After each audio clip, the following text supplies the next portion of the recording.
जी भैया आपका ऑर्डर। ये कौन है? बेटी है भैया मेरी, इसको ले डिलीवरी करता है। मजबूरी है भैया। ऐसे भी क्या मजबूरी भाई, इतनी गर्मी नहीं देख रहा क्या? बच्चों ले घूम रहा। भैया जब ये पैदा होने वाली थी ना तो इसकी माँ ने मुझे बोला था।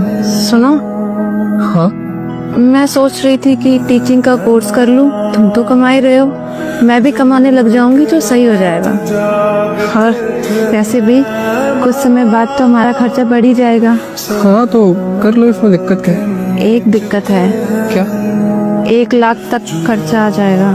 कोई बात नहीं, तुम फॉर्म भर दो, मैं करता हूँ कुछ जुगाड़। भैया उस टाइम मेरे पास इतने पैसे नहीं थे तो मैंने अपनी बाइक बेच दी। सोचा कुछ टाइम साइकिल पे कर लेता हूँ डिलीवरी, तब तो मेरी वाइफ की नौकरी लगी जाएगी तो सब ठीक हो जाएगा। फिर मिली नौकरी? या नौकरी तो लगी पर नहीं। पर क्या पर?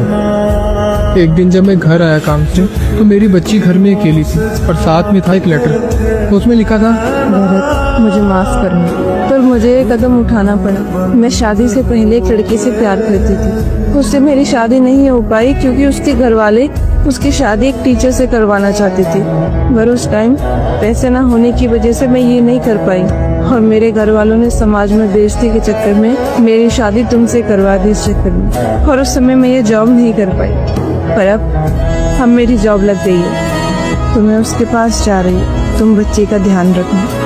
Thank you. इसीलिए भैया मुझे अपनी बेटी को साथ रखना पड़ता है, उसकी देखभाल के लिए कोई है नहीं ना। तो आपने ढूंढा नहीं अपनी वाइफ को?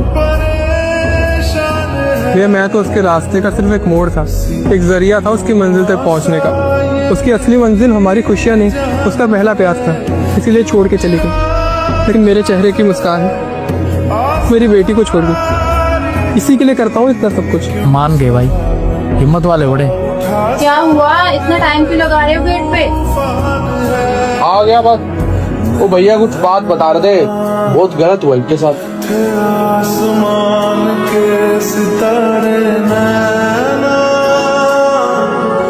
ग्रहण में आज टूटते नैना,